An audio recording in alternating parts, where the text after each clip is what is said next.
October 29, 1998, Angarsk, Siberia. Two young women, Tatiana Martinova, 20, and her friend Yulia Kuprikova, 19, were walking home after a concert. They had been drinking a little, a night that would end in horror. A police car pulled up beside them on the dark road. A man in uniform rolled down the window and offered them a ride. Who would refuse help from a police officer, especially at night, especially in Angarsk during the chaotic 1990s? They got in. The next morning, a shepherd found their bodies in the forest. Both had been raped and hacked to death with an axe. They were killed first, then raped. Their bodies were so mutilated that Tatiana's brother, who flew in from Moscow to identify her, walked out of the morgue unable to speak. The horror of what he saw was beyond words. Their killer was the police officer who picked them up. And this wasn't his first crime. It wasn't even close to his last. This is the story of Mikhail Viktorovich Popkov, the most prolific serial killer in modern Russian history. 87 confirmed victims, possibly over 90. He surpassed even Andrei Chikatilo, the Rostov Ripper. For nearly 20 years, he terrorized an entire region while wearing a police uniform and badge. They called him the Werewolf. But this story isn't just about a monster. It's about a 17-year-old girl who woke up in a morgue after being left to freeze to death in a Siberian forest. It's about a wife who lived with a mass murderer for 28 years and never suspected a thing. And it's about how one tiny mistake, a tire track, finally brought down the most dangerous predator Russia has ever known.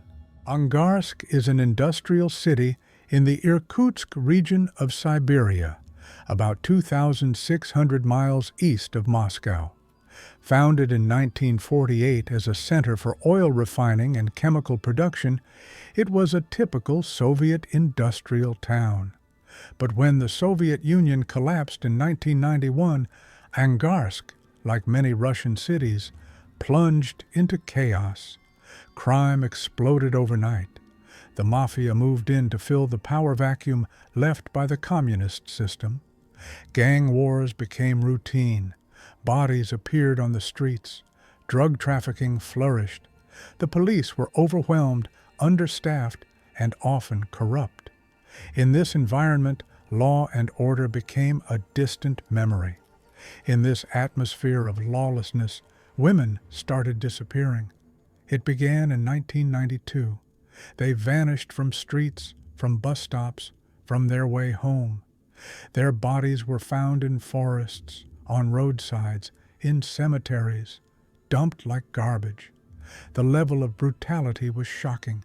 Axes, hammers, knives, screwdrivers, awls. These weren't quick deaths. These were massacres. A pattern emerged that investigators couldn't explain. Most bodies were discovered on Wednesdays. This gave the unknown killer a nickname, the Wednesday Killer. But in the chaos of 1990s Russia, this series of murders got lost in the flood of other crimes. The police were so overloaded that they didn't connect the dots. Different investigators handled different cases. The evidence pointed to different weapons, different locations.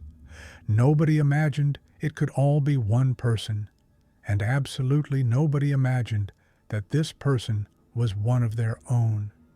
A police officer sworn to protect and serve. Between 1992 and 2010, at least 87 women were murdered in and around Angarsk. Some estimates suggest the real number could be over 200. For 18 years, a predator hunted freely while wearing a uniform that made him invisible. The very symbol of protection became the face of terror. Women who should have felt safest accepting a ride from a police officer were walking straight into the jaws of death. Mikhail Viktorovich Popkov was born on March 7, 1964, in the Irkutsk region. To everyone who knew him, he was completely ordinary. A reliable colleague, a loving husband, a caring father, the kind of neighbor you'd trust with your house keys. His former colleague Dmitri remembered him as an absolutely normal person. He loved biathlon, knew tons of jokes and stories. He was the life of the party. Another colleague, Nikolai, who worked with Popkov for 5 years, said, "I was in complete shock when I found out. I thought I knew him." Popkov was married to Elena, who also served in the police force. They met through work and built what appeared to be a solid marriage. They had a daughter, Ekaterina, who became a school teacher. The family lived together for 28 years in a modest apartment in Angarsk. According to his wife and daughter, he was the perfect husband and father. They felt completely safe around him. He never raised his voice, never showed aggression, never gave any hint of the monster lurking beneath the surface. In a leaked statement to investigators, Popkov himself explained his double life. "In one life, I was an ordinary person who served in the police with positive reviews about my work. I had a family. My wife and daughter considered me a good husband and father, which was true. In another life, I committed murders that I carefully hid from everyone, realizing it was a crime. My family never knew and never suspected anything." This wasn't just a confession. This was the admission of a predator who had mastered the art of camouflage. He understood how to compartmentalize his life so completely that even the people closest to him saw nothing wrong. But what turned an ordinary man into a monster? Psychiatrists point to his childhood. Popkov's mother was an alcoholic who, according to reports, abused him physically and emotionally. Dr. Alexander Grishin, a psychiatrist from Angarsk, explained, "The fact that he was attracted only to drunk women could be the result of childhood problems and associations. His mother drank alcohol and often beat him. Perhaps other drunk women also insulted him in childhood, and all this influenced his behavior in adulthood and led to such terrible consequences." Popkov claimed his killing spree began in 1992 after he falsely suspected his wife of infidelity. Whether this was true or just another lie is unclear. What is clear is that something triggered him that year. This imagined betrayal became the catalyst. The first murder, he told investigators, happened spontaneously. "I just felt that I wanted to kill the woman I was giving a ride to in my car." After that, something inside him broke. The killing never stopped. He called himself a cleaner of the streets. In interviews, he explained his choice of victims with twisted logic. "My victims were women who walked the streets at night without company, who wore provocative clothing and made inappropriate gestures on the street. Those who weren't afraid to talk to me, get in my car, and look for adventure, who were ready to drink alcohol and relax through sexual relations." He specifically targeted short, overweight women who reminded him of his mother. This was his obsession, his revenge against childhood. Every woman he killed was, in his mind, his mother. Psychiatrists diagnosed Popkov with a maniacal passion for murder, an irrational, uncontrollable desire to kill. Despite this, he was found legally sane and fit to stand trial. He understood right from wrong. He simply chose wrong, over and over, for 18 years.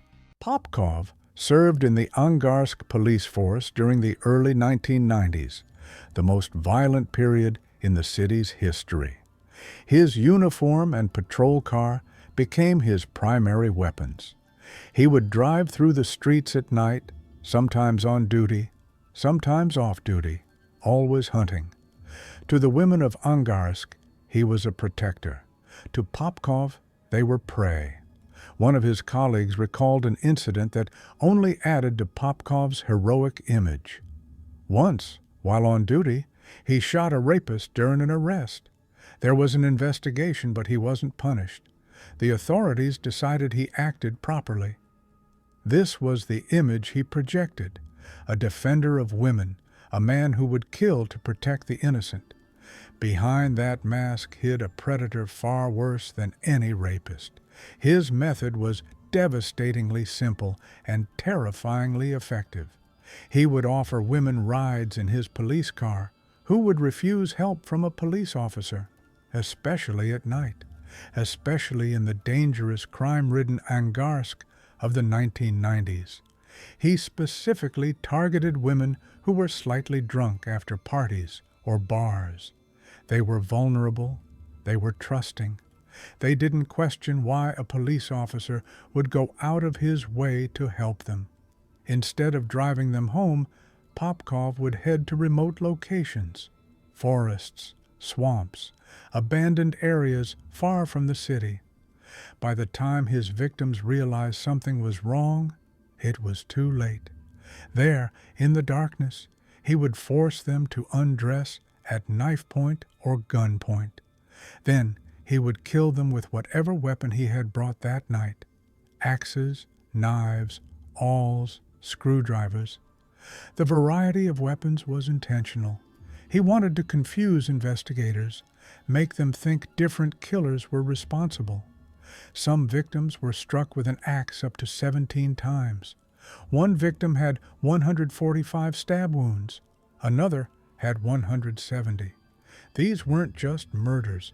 These were acts of rage, expressions of a hatred so deep it couldn't be satisfied with a single blow or even a dozen.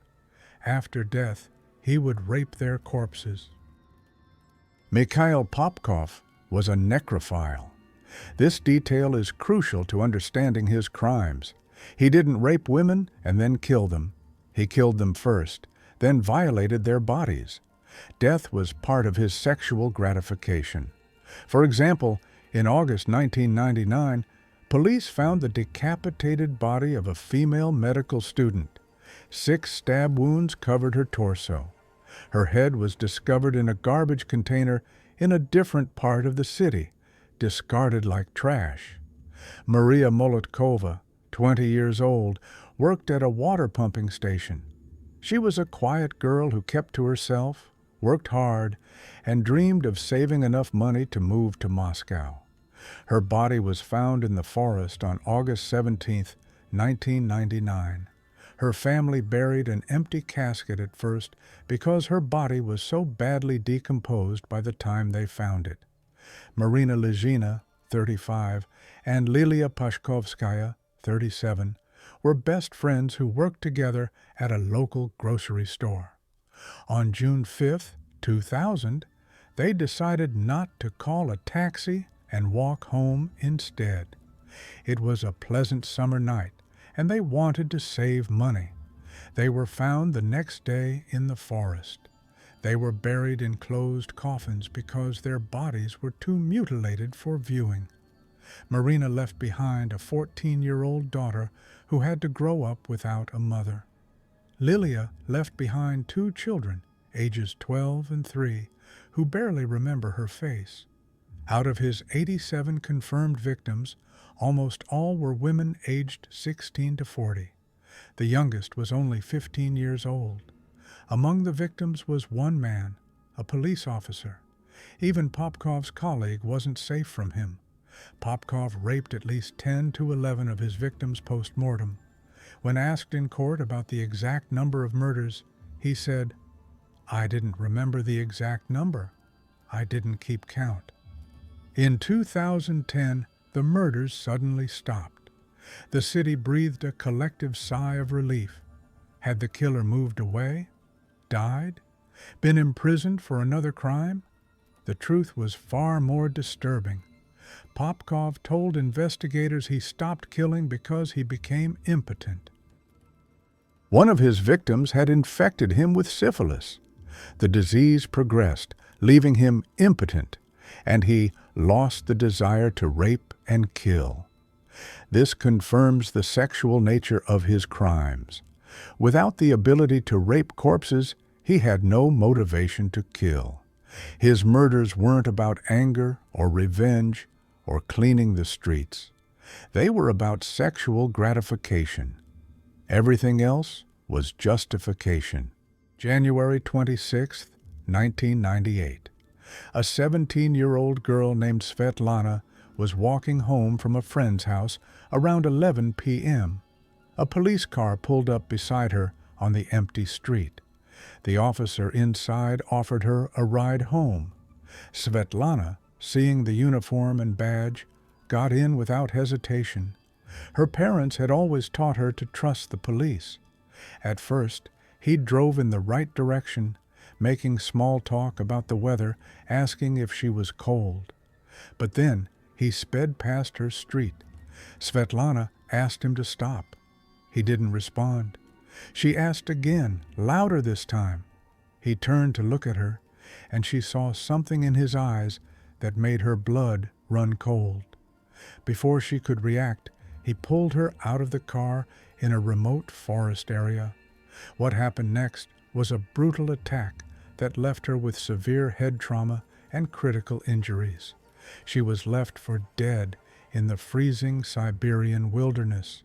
It was January 26th, Siberia.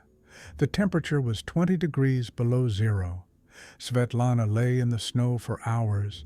She drifted in and out of consciousness. Each time she sank deeper into the darkness.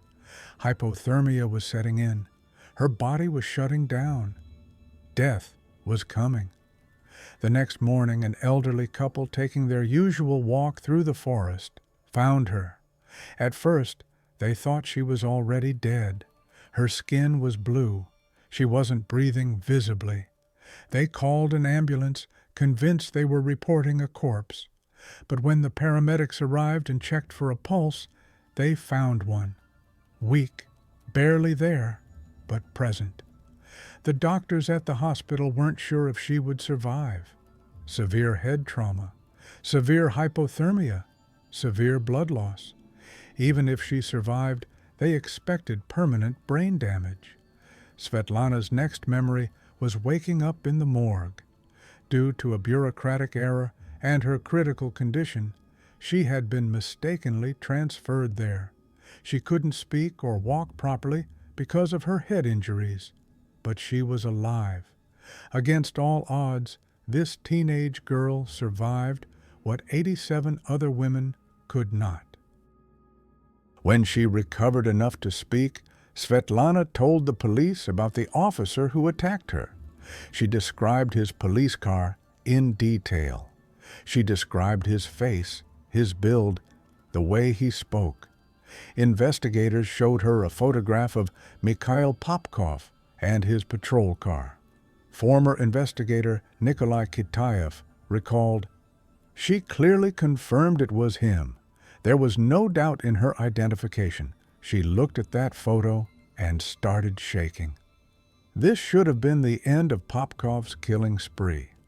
This was 1998. He had been killing for 6 years. If they had arrested him then, 81 lives could have been saved. But the police didn't believe her. They decided that because of her head trauma, she was confused, unreliable. Instead, they believed Popkov's wife, Elena, who provided him with an alibi. She swore he had been home with her that night. The case was closed and sent to the archives. Popkov continued killing. There was another missed opportunity. One of Popkov's victims had contracted a disease. The police knew this from the autopsy. During routine medical checks, they discovered that Popkov had also contracted the same disease around the same time. Investigator Kitaev later said, "It would have been enough to simply conduct a DNA test of this person, but the police interviewed Popkov's wife, who provided an alibi for her husband. Nobody pushed further. Nobody wanted to believe a fellow officer could be capable of this. Twice, Mikhail Popkov was one step away from arrest. Twice, his wife unknowingly saved him by providing alibis. Twice, the system failed. How many lives could have been saved? How many women died because the police believed a fellow officer over a teenage victim? This question haunts everyone involved in the case.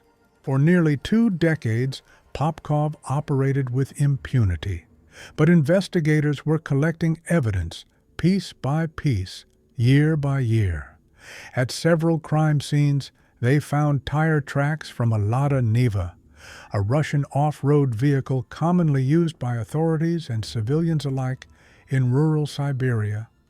In 2012, 20 years after the first murder, police launched an unprecedented operation.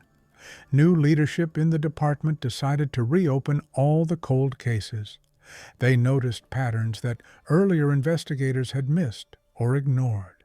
The Wednesday deaths, the similar brutality, the tire tracks, it all pointed to one killer. They compiled a list of every Niva owner in the region, paying special attention to police officers and former officers. The pool of suspects included over 3,500 people. This was a massive undertaking that required months of coordination. Investigators interviewed more than 900 witnesses. They conducted over 200 forensic examinations, and most importantly, they took DNA samples from every Niva owner and compared them to semen samples found on the victims' bodies. This was one of the largest DNA dragnets in Russian history. In March 2012, investigator Olga Likhodeyeva interviewed Mikhail Popkov. He seemed cooperative at first, answering questions calmly. She asked for a saliva sample for DNA testing. Popkov agreed without hesitation, but then he made a fatal mistake. He asked, "What happens if I refuse?" This question raised immediate red flags. Why would an innocent person ask that? Likhodeyeva kept her composure, told him it was voluntary, and thanked him for his cooperation. But after he left, she marked his file as an interesting type and recommended surveillance. Popkov realized the net was closing. Likhodeyeva recalled, "It turned out that he immediately went to a lawyer for consultation. Then, 2 weeks later, he quit his job as a security guard. Then he left for Vladivostok, telling his family he was going to buy a new car. He was traveling to the Far East, thousands of miles from Angarsk. Perhaps he was planning to disappear, start over somewhere else with a new identity. But it was too late. The DNA results came back while he was on the train. The match was 100%. His DNA matched samples from multiple victims spanning nearly 2 decades. Former police officer Mikhail Popkov was arrested on June 23, 2012, aboard a train heading east. He was 48 years old. The werewolf's hunt was finally over. He didn't resist. He didn't deny anything. When the officers told him why he was under arrest, he simply nodded and said, "I knew this day would come eventually." Within hours of his arrest, he made a full confession to 22 murders. The confession lasted 14 hours. He described each killing in detail, including locations of bodies that had never been found. Investigator Mikhail Karchevsky described Popkov's confessions in a chilling way. He gave testimony step by step, reconstructing crimes from memory. He described the circumstances voluntarily, with pathos and even relish. It was as if he was proud of what he had done. This wasn't remorse. This was a man reminiscing about his triumphs. He remembered victims by their physical characteristics, the locations where he killed them, even what they were wearing. He drew maps to help investigators find bodies. He seemed almost eager to help, as if he wanted credit for every single murder. Using Popkov's detailed descriptions, police discovered new burial sites in hard-to-reach places, deep forests and swamps that hadn't been searched before. They used excavators and cadaver dogs to dig up bodies that had been there for up to 20 years. Some remains were so decomposed that identification required DNA testing and dental records. In 2015, Popkov was convicted of 22 murders and sentenced to life in prison. The trial lasted several months. Families of the victims attended, many weeping openly as the details of their loved ones' deaths were read aloud. Popkov showed no emotion throughout the proceedings. It seemed like the story was over, but it was only the beginning. 2 years after his first conviction, while serving his life sentence in a maximum security prison, Popkov made a shocking announcement. He requested a meeting with investigators and confessed to 59 additional murders. Why did he wait 2 years? Some psychologists believe he enjoyed the attention the confessions brought. Others think he wanted to secure his place in history as Russia's most prolific serial killer. Whatever the reason, this revelation pushed his victim count beyond Andrei Chikatilo's 52 victims and Alexander Pichushkin's 49, making Popkov the most prolific serial killer in modern Russian history. On December 10, 2018, a court in Irkutsk found Popkov guilty of 56 additional murders committed between 1992 and 2007. 3 murders couldn't be confirmed due to lack of physical evidence. The bodies had decomposed too much, or the crime scenes had been contaminated. Prosecutor Olga Muzikova described him as a man with a pathological attraction to murder. She told the court, "This man is not capable of remorse. He sees his victims as objects, not human beings. He is one of the most dangerous individuals Russia has ever produced." Popkov received a second life sentence. He was also stripped of his police pension and all honors he had received during his service. But the confessions didn't stop. In July 2020, while being interviewed by psychologists for a study on serial killers, Popkov confessed to 2 more murders that had been classified as unsolved. In June 2021, he was convicted of these 2 murders and sentenced to an additional 9 years and 8 months. In November 2023, he confessed to 3 more murders and received another 10 years, though at this point additional sentences were purely symbolic. He was already serving multiple life sentences. The confirmed victim count now stands at 87, but Popkov is suspected of at least 90 murders, possibly even 200. Investigators believe there are bodies still buried in Siberian forests that may never be found. When asked in court about the exact number, he simply said, "I didn't keep count. There were so many over so many years. They all blend together."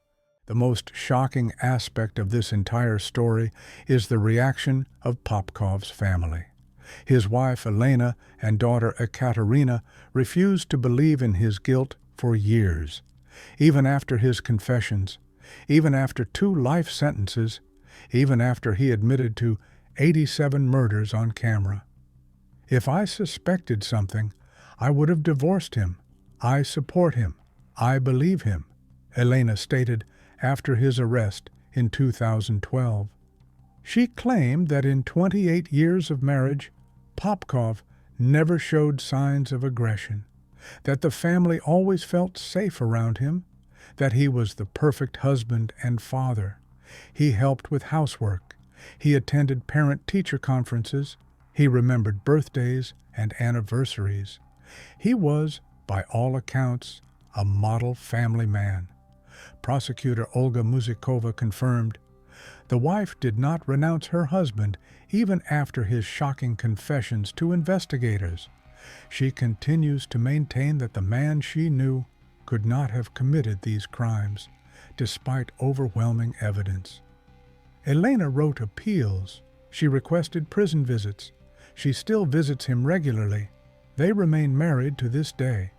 Their daughter Ekaterina also stood by him initially, though she later stopped making public statements. How is this possible?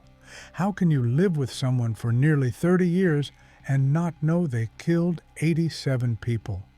Psychologists who have studied the case offer several explanations. Some believe Elena is in deep denial, unable to accept the truth because it would destroy her entire worldview. Others think she may have suspected something, but chose to ignore the signs. Still others believe Popkov was simply that good at compartmentalizing his life. Popkov's sister called the conviction a tragedy for the family. Relatives demanded a direct answer from him. Did he really commit these crimes? They needed to hear it from him directly, not through confessions to police. There was never any violence in our family. We just want to know the truth. Did he do this or not? His sister Elena said in an interview. But the truth was obvious. Investigators had his DNA at multiple crime scenes. They had his detailed confessions, including information only the killer could know. They had the bodies of his victims. Many discovered exactly where he said they would be. After Popkov's arrest, the family moved away from Angarsk. Living there became impossible. The city where everyone knew them as the family of the werewolf. Neighbors who had once been friendly crossed the street to avoid them. Children threw rocks at their windows. Death threats arrived in the mail. Tatiana Martinova's mother, one of the first victims I mentioned at the beginning, died in 2007, 5 years before Popkov's arrest. She was only 66 years old. She couldn't survive the death of her daughter. Tatiana's sister Victoria recalled, "She felt like she died together with Tanya. Life became meaningless for her. She lived only to visit mediums one after another, searching for the killer, spending all her money. Nobody gave her serious information, but she kept doing it. She was obsessed. It consumed her. Finally, her heart just gave out. The doctors said it was a heart attack, but I know the truth.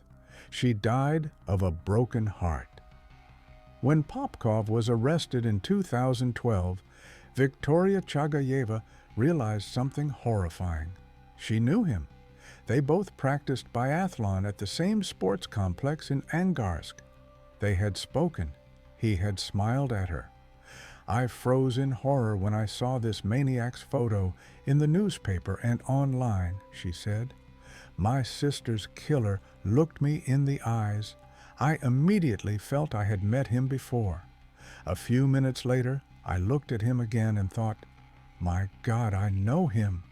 I was in such shock that I took a knife and cut his face out of the newspaper. I needed to release this horror from myself. I burned it in the sink and watched his face turn to ash. I remember him as a tall, thin man. He was always alone, with a shifty, darting gaze. Now I understand what I was seeing. That was the look of a predator sizing up prey. 87 confirmed victims, possibly 90 or more. Nearly 20 years of terror, from 1992 to 2010. Mikhail Popkov is the most prolific serial killer in Russian and Soviet history. He surpassed Chikatilo and Pichushkin. He will go down in history as the Werewolf of Angarsk. But how did one man kill for nearly 20 years without being caught? This question has haunted investigators, psychologists, and the families of victims. First, the chaos of the 1990s provided perfect cover. The criminal situation in the region was so bad that serial murders got lost among gang violence, drug wars, and organized crime. The police were overwhelmed, understaffed, and often corrupt. Crimes drowned in the flood of other cases. Second, his police uniform made him above suspicion. Victims trusted him instinctively. Colleagues protected him, refusing to believe one of their own could be capable of such crimes. When evidence pointed toward him, it was explained away or ignored.